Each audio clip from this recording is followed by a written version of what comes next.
But today we're going to be talking actually about a walking shoe. It is the KEEN WK400 walking shoe, and I'll just show you a little clip there. If you don't know me, my name is Jason, and this is the Running MP. We talk about running shoes and running, but of course we're going to be talking about a walking shoe today.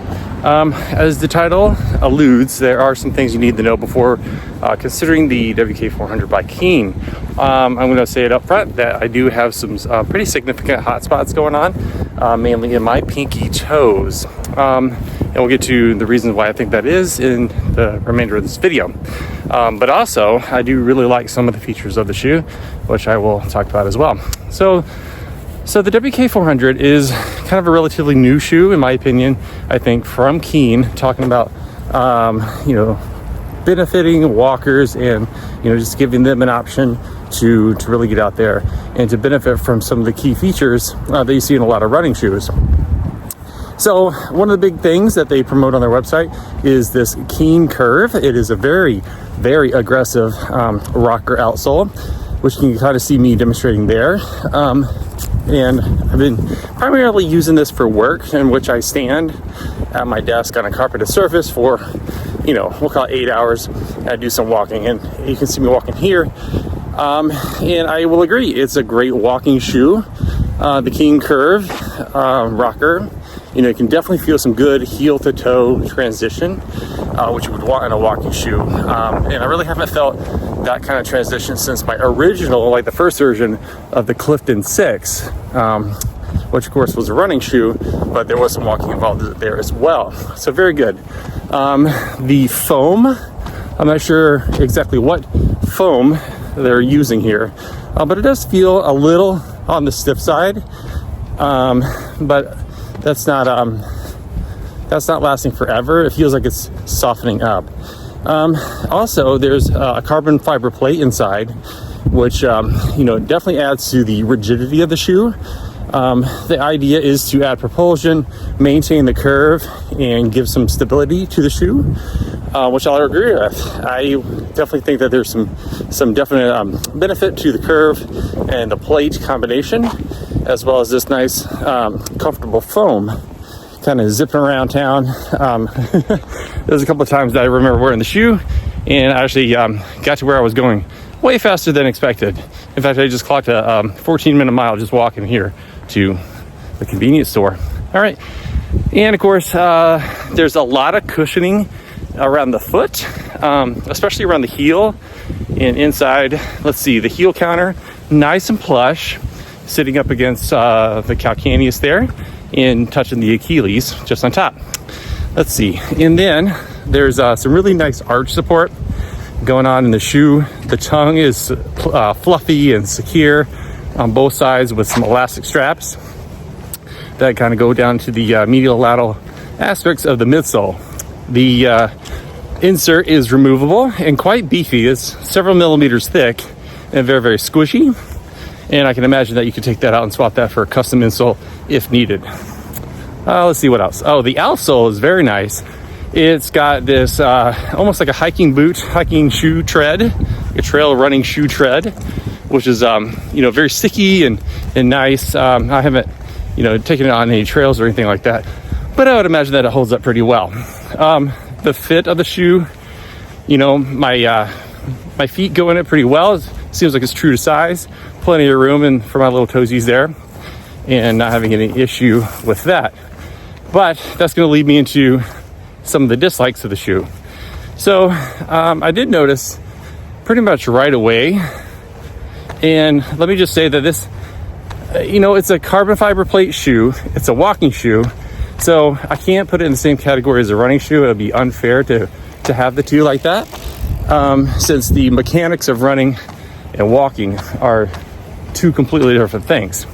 So that said, the emphasis would be on coming down on the heel and then transitioning to the toes while having both feet on the ground at the same time, with no hang time, no fly time like in running. Okay, well, so I'm walking like that, and there is so much motion in the heel of the shoe. I've tried a couple different things, and as far as lacing and different sock combinations, and it's still the same thing. Speaking of lacing, they do have these asymmetric laces, which are kind of reminiscent actually of the Vaporfly. And I get it, they're trying to take some pressure off the top of my foot. But I almost wonder if it would be better if it had more of the traditional up and down lacing pattern that would allow me to do the runner's knot and strap it in and lock it in nice and tight on the heel. Just a thought. Which it does not. It has this asymmetric pattern. Let's see.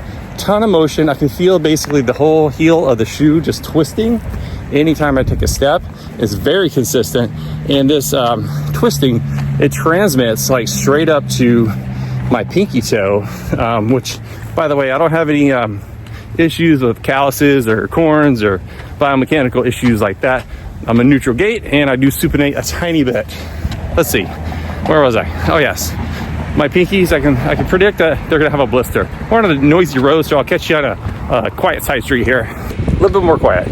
So yeah, there's a lot of twisting and motion of the shoe transmitting to the sides of my pinky toes on both feet here. And I've gone, just a little over a mile. I can definitely feel it picking up. And again, won't be surprised if I have some blisters here. All right, pause the whistle, pause the tape. Just stopped and took off my shoe, and this is my left pinky toe. That's not the prettiest thing, but yeah, definitely a red spot right there. The green toenail polish is compliments of my daughter, by the way. So let's look at the right side. And there's the right toe. Boom, there's the hot spot.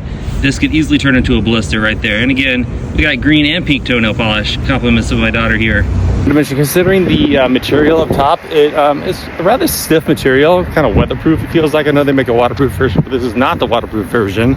It might soften up over time, but it's again, put a lot of pressure and stiffness on that fifth toe, and that's just another consideration. Maybe widen the toe box just a tiny bit, just to give it a little bit more breathability.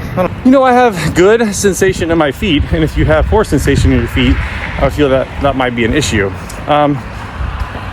There's not enough motion in the heel to be concerned about the skin there. But again, every foot is different. So it's a new shoe, and it's had, several weeks here to break in, and this continues to be happening. And again, I've tried kind of the regular running socks. I've tried the compression socks. They're kind of slippery, and then some that are not slippery, and it just continues. I just think that there's just a ton of motion, and it could be that the material of the factory insert here could be a little slick and causing my foot to kind of slide forward with every step. Again, with a walking shoe, you don't need all that slipping around. With a running shoe, obviously you're putting the foot strike on the midfoot, and you're not really giving the shoe an opportunity to perform like this one is doing. So again, two different worlds there. Like I said, you could take out the factory insert and try an over-the-counter orthotic, or if you have a custom deal that perhaps can secure that heel a little bit more and keep it from sliding around. But that's just the back. I don't know about the front side-to-side motion.